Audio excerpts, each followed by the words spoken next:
좀 상황을 좀 지켜보겠습니다.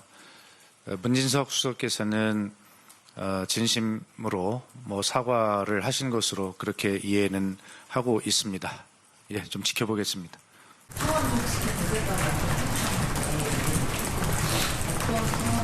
예, 그런 건 없습니다. 다만 여러 가지 상황을 잘 이해하고 지켜보고 있다는 말씀을 드립니다. 김현지 부속실장은 이제 장관 후보자 낙마 통보와 산림청장 등 주요 공직 후보자 추천뿐만 아니라 민간협회장 인사까지 주무르는 인사농단의 최정점에 서 있습니다. 김남국 비서관만 꼬리 자르기식 사표를 냈고 김현지 실장은 여전히 존엄의 위치를 유지하고 있습니다. 김민 두 가지 여쭤보고 싶은 게 하나는 그럼 그 청탁의 논란의 문자를 보낸 분 문진석 원내 수석은 사과 이상의 뭔가 거취에 대한 얘기까지 있어야 되는 건지 두 번째는 지금 김남국 비서관 사태로 지금 꼬리 자르기다라는 얘기가 나오는데 어떻게 생각하시는지 궁금합니다. 기본적으로는 이제 어쨌든 이 짧은 텍스트 안에 굉장히 복잡한 대통령실의 권력 구도의 문제라든지 내부 갈등의 문제라든지 그리고 인사의 범위를 뛰어넘는 문제가 있지 않습니까? 자동차 협회가 무슨 그 공직으로 어떤 위임해 줄 수 있는 대통령직에서 실에서 보낼 수 있는 공식적인 가는 자리인가? 그런 자리가 아니라는 측면에 더 위험성이 있는 것이고 이제 그럼에도 불구하고 이제 김현지 부속실장은 억울한 부분이 있을 수 있겠죠. 그러니까 단순히 김남국 디지털 소통 비서관이 현지 누나한테 해줄게라는 텍스트를 보냈을 뿐인데 실제로 이 건도 마치 처리한 것처럼 이제 그렇게 야당이 공격을 하기 때문에 그 공격에 빌미를 준 것은 사실이고 또 그동안에 여러 가지 지나치게 운영위에 출석하는 문제도 과하게 민주당에 그야말로 문진석 의원이 제일 앞장서서 못 나오게 한 거 아닙니까? 이제 그런 부분이 더 이제 말하자면 부메랑이 돼서 돌아온 셈인데 이제 그런 의미에서 이것을 정말 문진석 부대표와 김남국 그 소통 비서관이 책임져야죠. 그 사퇴를 해야 되는데 다만 이제 문 의원 같은 경우는 김병기 원내대표의 권한입니다. 어떻게 할 것인지. 그런 부분에 있어서 그럼에도 불구하고 실제로 내용적으로 보면 공교롭게도 어쨌든 이 그 수석 부대표가 친명계 핵심이란 말이죠. 7인에. 그러니까 이것조차 원내대표가 원래는 이제 당의 안정성을 위해서 친명계 핵심을 수석 부대표로 앉힌 것인데 조금 내부 논의가 필요하지 않을까라는 생각을 좀 갖게 되고 있습니다. 네, 지금 김현지 실장 논란 꼬리 자르기라는 비판에 대해서 어떤 의견이세요? 제가 봐도 꼬리 자르기인 것 같은데요. 왜냐하면 지금 이 문장을 보면은 아까도 말씀하셨듯이 민간협회장, 중원부원은 제가 할 필요가 없을 것 같고요. 현지 누나가 핵심어예요. 근데 지금 현지 누나는 초기 인사에 관여했다는 총무비서관도 아니잖아요. 제일 부속실장이잖아요. 근데 현지 누나를 언급한 사람이 7인의 한 명이에요. 친명의 김남국인데 김남국이란 사람이 부정확한 정보로 부적절하게 그 전달을 해가지고 그러한 대통령실 직원인데 처음에는 아주 엄중문책, 눈물이 쏙 빠지도록이라는 표현이 있었어요.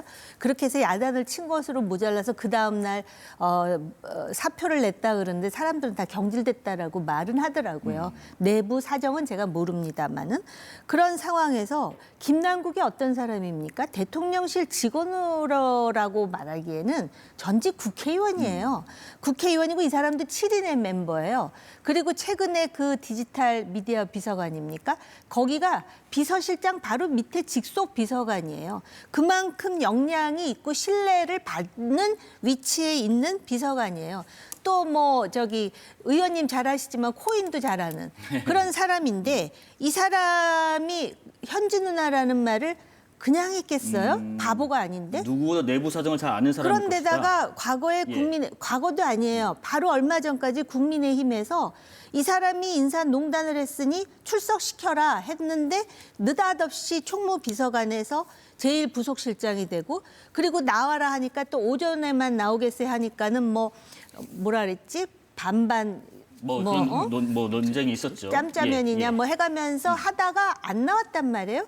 그런데 이 경우는 국민의힘이 손 하나도 안 댔는데 자기들끼리 메시지하는 게 그 노출이 돼가지고 네네. 아 이렇게 되면은 현지 누나로 지금 그 추정되는 김현지 부속실장이 정말 실세 아니야? 물론 김현지 부속실장은 뭐 언론에 인터뷰하면서 자신이 유탄을 맞았다 그러는데요. 그러더라고요. 네. 유탄 맞은 거 맞아요. 그런데 유탄은 말입니다. 실세도 맞는 게 유탄이에요.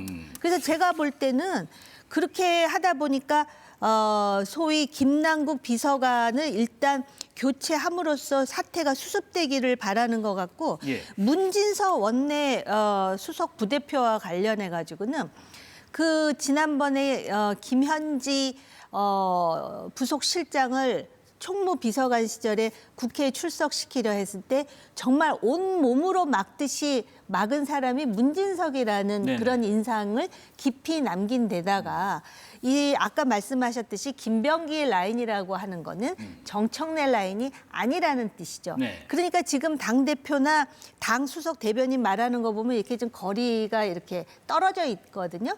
그러다 보니까 뭐 거의 참회에 가까운 사과문을 냈는데 여론이 이걸로 잠들지는 모르겠어요. 자, 그 가운데 지금 민주당의 반응들 중에서 김 전 비서관의 결정을 참 안타까워하는 동료 전 의원도 있고요. 현 의원. 그리고 민주당은 원래 형, 누나 이렇게 살갑게 부르는 풍토가 있다라고 박지원 의원이 얘기도 했는데 당에 계셨을 때 실제로 이렇게 형, 누나 뭐 이렇게 얘기를 자주 하고 그런 풍토가 전반에 있고 그리고 동료 의원들이 이렇게 마음이 아프다 등등의 설명을 하는 것에 대해서는 어떤 입장이신지요?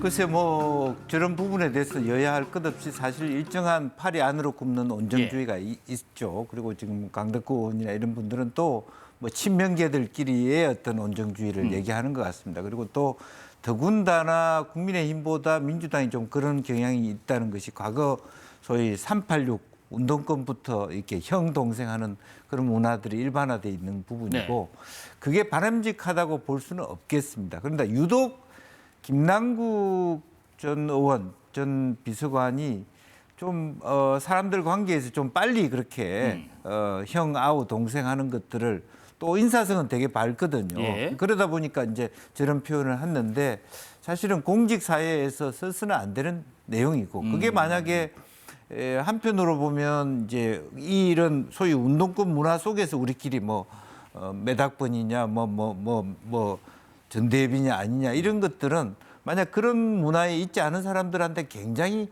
한편으로 소외감을 그렇죠. 느끼게 해주는 나는 것입니다. 저렇지 못했는데. 예, 그리고 한편으로는 또 과시하는 형태가 되는 거거든요. 그럼 현지 누나라고 부를 수 있는 사람이 몇이나 되겠습니까? 아하. 지금 그 김현지 그 부속실장이 나 예. 그런 사이 아니다라고 얘기하듯이 그렇습니다. 이제 그런 부분은 굉장히 조심해서 나눠야 될 워딩이고 더군다나 저렇게 텍스트로 문자로 남기는 것도 굉장히 적절하지 않은 태도다 그렇게 봐야 될 것 같습니다. 네, 지금 뭐 보시는 것처럼 조선일보와의 인터뷰에서 짤막하게 서로 질문 답변이 오고 갔습니다.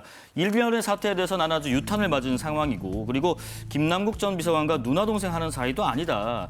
무엇보다 실질적 인사권을 갖고 있는가? 그렇지 않다. 라고 이렇게 부정을 했습니다. 그럼에도 불구하고 계속 의문이 드는 게 그럼 김 전 비서관은 왜 문 의원이 묻지도 얘기하지도 않은 현지 누나를 언급했을까? 이런 부분인 것 같아요. 그거는 김남국 전 비서관한테 네. 직접 물어보시는 게 가장 정확하겠지만 네.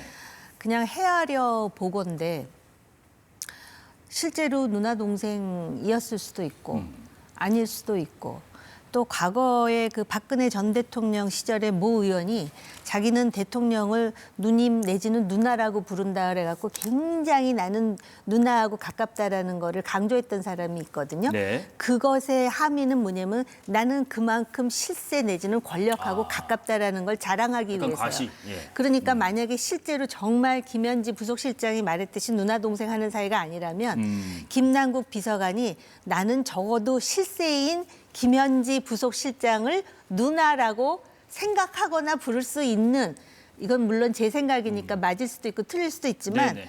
그렇게 해석이 가능하네요. 그리고 이 누나 동생이라고 했다라는 게 얼마나 부적절하냐면 또 박지원 의원은 뭐 민주당은 원래 그런 정당이라 그러는데 그런 정당이라면 문제가 많은 정당이라는 걸 스스로 자인하는 건데요. 알겠습니다. 가족들도 말입니다. 회사를 경영해도 바깥에 회사에 회의할 때는 오빠 동생 하지 않습니다. 직책이나 직함을 그렇습니다. 부르죠. 네. 자, 그럼 이걸 좀 여쭤보고 넘어갈게요. 일단 지난 국감 때도 그렇고 이번에도 그렇고 그러면 김 실장이 어떤 공식적인 입장을 밝히거나 그 이상의 조치가 필요한가? 이 일련의 논란들을 어떻게 정리하는 게 옳겠다 싶으신지 한번 들어보겠습니다. 사실은 뭐 그러한 부분에 대해서는 저는 좀 그 인사청탁의 난맥에 대해서 네. 대통령께서 특별감찰관과 같은 것에 이미 본인이 그런 엄명을 하신 바가 있기 때문에 그렇죠. 앞서 두 정부가 하지 않았습니다.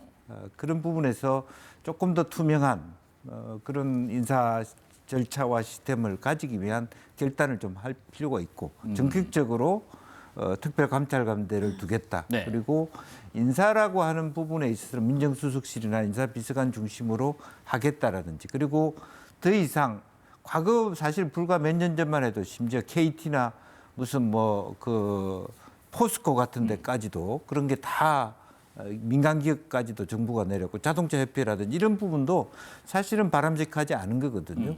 전 그 산자부 관료가 거기 협회장으로 가서 2, 3억의 연봉을 받는 것은 어떤 면은 대관을 위한 기구가 됐고 뇌물 기구고 로비스트 기구입니다. 네. 그런 부분조차도 사실은 좋지 않은 건데 그 관료가 가던 자리를 정치권의 라인을 타고 아하. 내려간다는 굉장히 부정적인 이미지가 예. 많습니다. 따라서 조금 더 그런 어떤 제도적 개선 네. 또 특별감찰관제 이런 부분에 대한 어떤 공직기강 확립 이런 부분으로 이 문제를 해결해야 된다. 그렇다고 해서 뭐 김현지 비서관 자체가 있다 없다라는 것 자체가 해결책이 아니다. 저는 그렇게 아하. 봅니다.